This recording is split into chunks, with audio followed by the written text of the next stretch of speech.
All right, I'm about to show you this 2018 Jeep Grand Cherokee, 90,000 miles. Had an issue with the steering rack and had to swap it out and doing a few other things while I'm at it. And here we are. We've got, this is kind of what it takes here. You got to pull out the steering knuckle. And there's the old rack sitting on the ground, and that is what they, in the service manual, they call the cradle. It's the, my opinion, it's kind of like a subframe basically, but yeah, so I got the new one in the box and ready to go. That's going to be part 2. Pulling this thing out was relatively easy if you got some nice tools.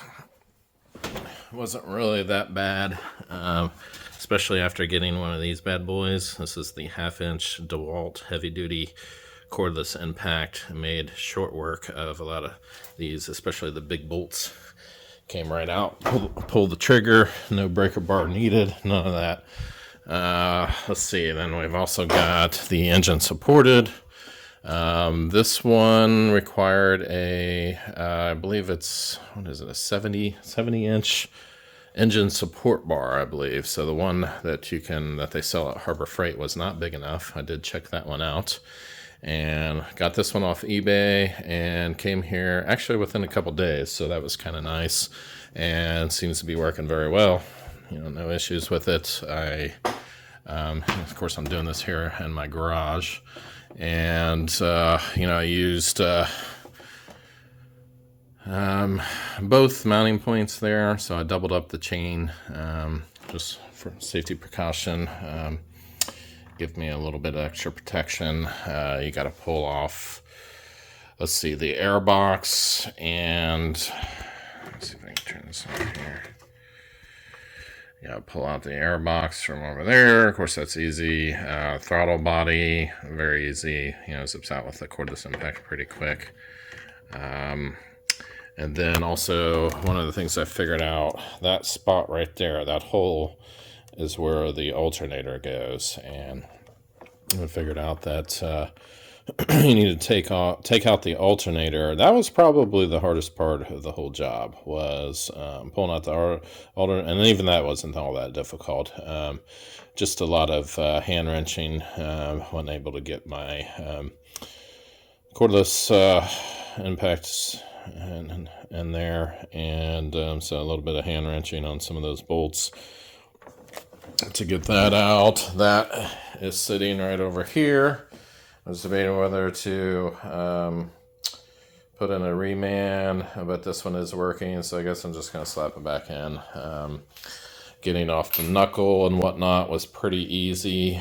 And as you can see, I got an oil pan over there. While you have the subframe out, it makes it rather easy to change the transmission fluid. So I'm doing ATF while I'm at it.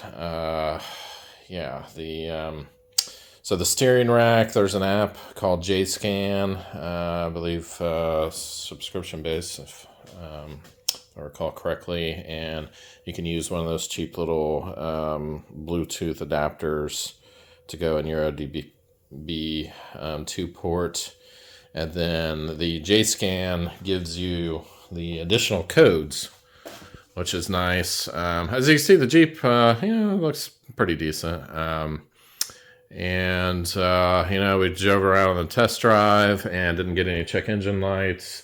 It was a California car, so little to no rust. It seemed to like it had a really good Carfax as well. No accidents or anything like that.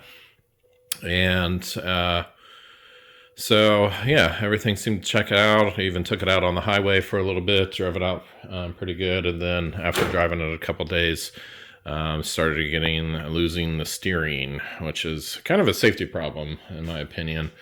Although you can still steer it manually, thankfully, but the power assist goes out. And what ChatGPT was telling me was that based on the codes that I was pulling, it was a thermal problem with the circuitry. and so I'm not really sure what's going on there. That particular part has been superseded numerous times, so hopefully they got the bugs worked out. It is not cheap. Okay, this rack, $2,000. And that was with the discount, and I ordered it online for a brand new one. And if you have somebody do this, $5,000. So it's very disappointing, purchasing this vehicle. I thought everything was good, and then come to, there's no check engine lights or anything because it's not part of the engine. So that's kind of a loophole they got in there where they don't have to, tell you about these codes. I'll tell you about these, exceptions and faults, basically, I guess would probably be the best term for it. And the ECU of the steering rack, since it's not part of the engine, a little bit of a loophole there. Even though $5,000, that's kind of getting up there comparable to, if the engine was bad. So that's a real bummer. I think, automobiles, it's silly at this point that we even need a scanner. It should just be built into the infotainment screen, in my opinion. And I think eventually auto manufacturers hopefully will catch up in that regard. And there was no faults.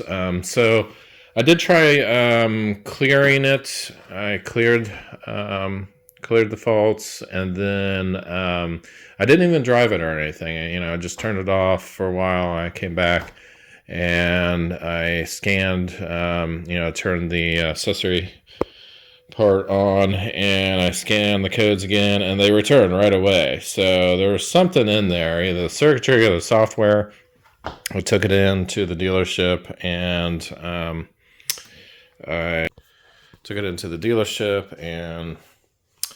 had them do a diag on it, and they told me the same thing, basically, that it needs a new steering rack. It was kind of a waste of time and a waste of money, and they said that it wouldn't take an update. That's what they said, but I'm skeptical that they really did any troubleshooting at all. They probably just looked at the error message that I wrote down on the paper, which was coming from the dash when the problem was occurring. It would say something about, service power steering or something. And they probably just said, yeah, it's time for a new rack. That's kind of what I'm guessing, but who knows? But, if you got all the tools, it's really not too bad of a job. So it's doable. Hopefully, I guess time will tell. And once I, probably going to start trying to put things back together here pretty soon. Let me show you one other little project. Another thing I found was that this door was not working very well. Sometimes it wouldn't open, sometimes the lock wasn't working, and so got the door panel taken apart for that. I'm going to put in a new lock actuator. So we're going to fix that up. Lock actuator, and I guess other than the fluids, a lot of stuff I'm thinking about just putting back in. It's very tempting to replace the motor mount, like there's one right there on top of that subframe, and the parts department did not have that in. So there's a lot of little things that needs to be replaced as you go along.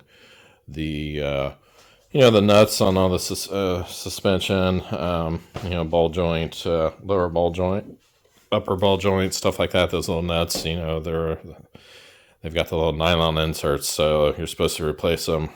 So it's a lot of hunting around for the parts and waiting on them to come in and stuff. And so that is kind of a consideration, is that the thing's going to be out of commission. Luckily, we've got a couple other cars, so we're able to kind of get by for now. And just been out here turning wrenches in the evenings and whenever I have the time. And it's been a fun little project. We'll see. Hopefully everything gets back together and works out. And stay tuned for part 2. And Yeah, see ya.